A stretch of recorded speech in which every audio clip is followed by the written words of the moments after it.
Come on up. I'm getting anxious now. It's not coming up. There you go. Tips to help with an anxiety attack. Think about it. If you're not writing down, just put it in your mind mentally. Put it in your mind. You may need this week. When you find yourself in an anxiety attack or just full of anxiousness, because remember, when I worry, I focus on the unknown. When I meditate, I focus on the known. When I focus on the known, I've got an anchor. When I focus on the unknown, I drift. So here we go. Look around you.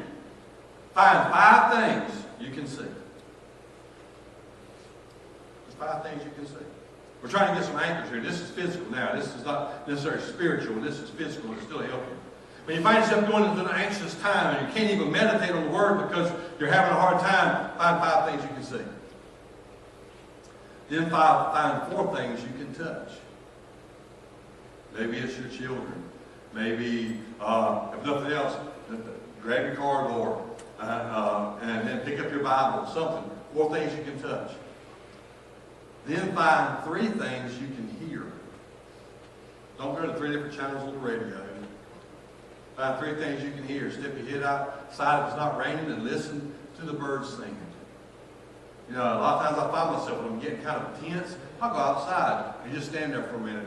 My dad has a gazebo, and I go to that gazebo. If you ever see me sitting in that gazebo, most of the time I'm out there meditating or out there talking to God because everything's gotten so closed in I can't think. So I go out to the gazebo. Again, 3 things you can hear. I'll go out to the gazebo, I'll listen to the birds, I'll listen to the frogs, I'll even listen to the mosquitoes flying around my head. Whatever. Then, find 2 things you can smell.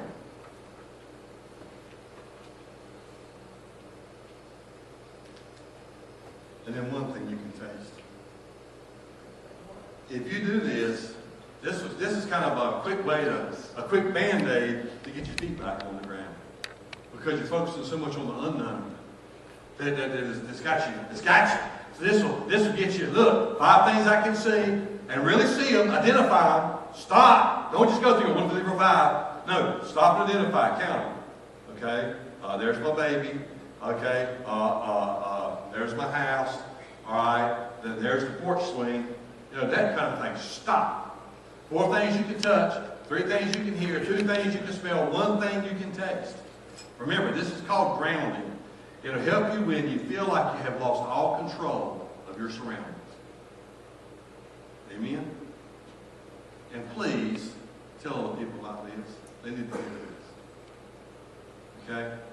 Now, here's what I want you to see. Here's what I'm going to leave you with today. The enemy's not fighting you because you're weak.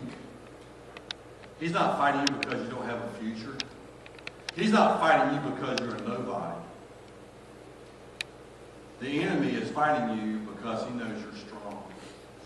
He knows God's hands on you. He knows there's something special in your life. He knows there's a calling. You know, God anoints us and God appoints us.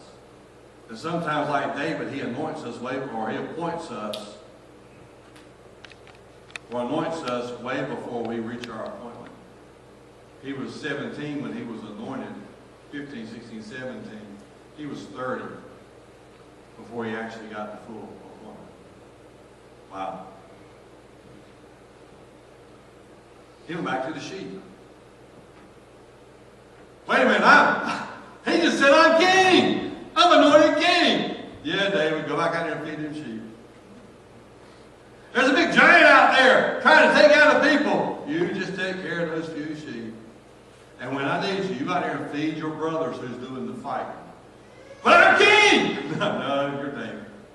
Go feed the sheep. And then go take care of your brothers. And when he goes to feed his brothers, that's when he sees the giant. And that's when things turn around. Okay. The enemy's not fighting you because you're weak. He's fighting you because you're strong. Here it is, and here we're closing.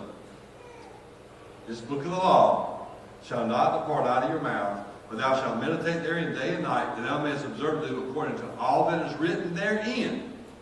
Then shalt you make thy way prosperous, and you shall have good success. I'm going to read it one more time. And guys, y'all come on up here. Give it everything you have. Verse 7. I'll just start verse 6. Be strong, have courage. You are going to lead these people to inherit the land that I promised to their ancestors. Give it everything you have, heart and soul. Make sure you carry out the revelation that Moses commanded you, every bit of it. Don't get off track, either left or right, so as to make sure you get to where you're going. And don't for a minute let this book of the Revelation be out of your mind. Ponder and meditate on it day and night, making sure you practice everything written in it. Then you'll get where you're going, and you will succeed. God's got something for every last one of us.